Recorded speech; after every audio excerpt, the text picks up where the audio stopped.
Alors, comment nous connaît l'habillement? Il y a l'objectif.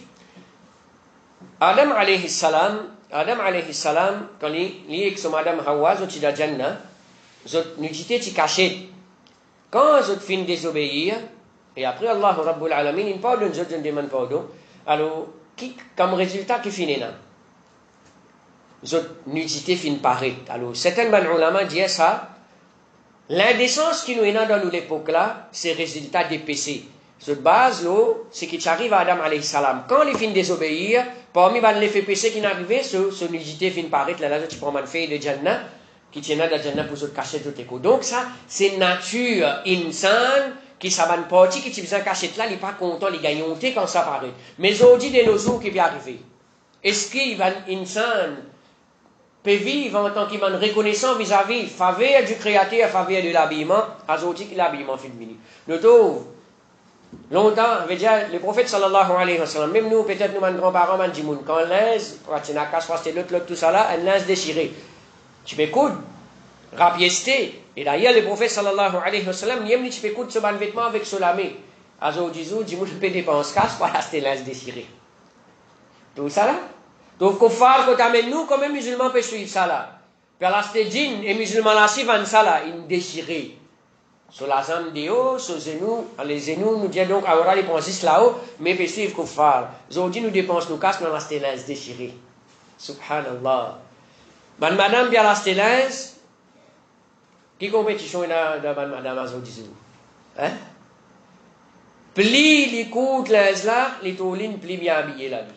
Aujourd'hui, la compétition mastouni, le laté Allah subhanahu wa ta'ala. Combien de musulmans peuvent suivre là-dedans? Combien de musulmans peuvent suivre là-dedans? Alors, l'habillement, c'est pour protéger nous, pour cacher nos nudités, pour cacher notre beauté, pour ban madame. Et la loi pour ban madame qui nous prend en compte aujourd'hui, combien de sœurs. Je peux faire un effort, je peux mettre hijab, djilbab, mais seulement il n'est pas d'après charia, combien là-dedans. Alors, nous besoin faire un effort, nous avons besoin prendre notre responsabilité pour veiller à ce qu'ils soient ban madame, ban chifi, ban sœur, et sautent dans la case, d'une façon islamique, qui n'habillé comme un besoin. Et quand dans la case, pareil, tu vas ban mahram, ça aussi besoin prendre en compte. Alors aujourd'hui, c'est un gros fitna. Il y a des gens qui soit disant couvert même extra fitna. Il y a des madame peut faire bouffon avec din Allah Rabbul Alamin, quand besoin d'un thawab capable, d'un PC plutôt. Ou trouve une madame, il habillé, il met un hijab, ça qui il appelle hijab, il met le sur la tête, il tasse le lico, on a dit qu'à trangler, prêt pour trangler. Après qu'il met un blouse, il met un t-shirt qui est bien plaqué, il met un pantalon bien plaqué, il met un aussi. Mais qui ça bouffon là, ça? Ça appelle, peut habiller, ça appelle, peut mettre hijab, peut faire Allah subhanahu wa ta'ala plaisir. Alors ça quand tout le monde peut clipper Marcel aussi, mais c'est un fitna, ou peut provoquer du monde pour get tout, mais ça pas là, il pas tout certifié, comment peut sortir depuis dans la case, sans Michel là, il pas tout sur madame, comment peut sortir, aujourd'hui, madame peut mettre djilbab, qui, soi-disant djilbab, plaqué le l'écho. Et na madame met parda tout, solens, plaqué le sur l'écho. Subhanallah, c'est ce qu'on comprend, qui fait peut mettre ça, qui l'objectif peut mettre ça. Et là, l'État lui peut mettre, il peut mettre plein de décorations.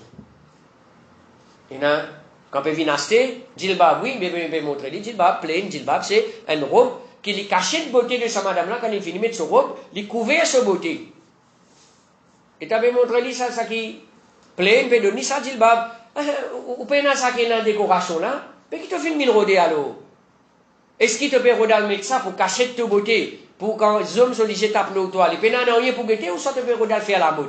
Djilbab, c'est pas pour la mode ça. Hijab, djilbab, c'est pas pour la mode ça. C'est pour cacher ta beauté au ciel, c'est pour que les gens ne trouvent ta beauté. Juste au monsieur qui a le droit de trouver et au ban mahram qui est capable de trouver, donc, une certaine quelque chose dans ta beauté. Alors donc, comme Cheikh Al-Albani, rahimahullah ta'ala, il dit à sa banne qu'ils ont pu mettre là, qui est une décoration brodée, flé, l'autre là, ils ont remis l'autre là caché. Alors donc, get l'habillement, comment peut être mal servi. Alors nous disons, alhamdoulilah, nous encourageons ça va dire qui dans l'époque pareille, ils ne font pas de l'avant pour couvrir. Alors nous disons, on peut faire ça par là, alors améliorer. Nous ne pas décourager, non, nous disons améliorer. Apprendre comment bien mettre ça bien pour qu'il y ait une source de protection de rahma. Et pour, ça veut dire pour eux autres, comme Allah, Rabbul Alamin, pour eux autres pour être reconnus et pas pour que c'est bien, ban du tout, alors pour ban.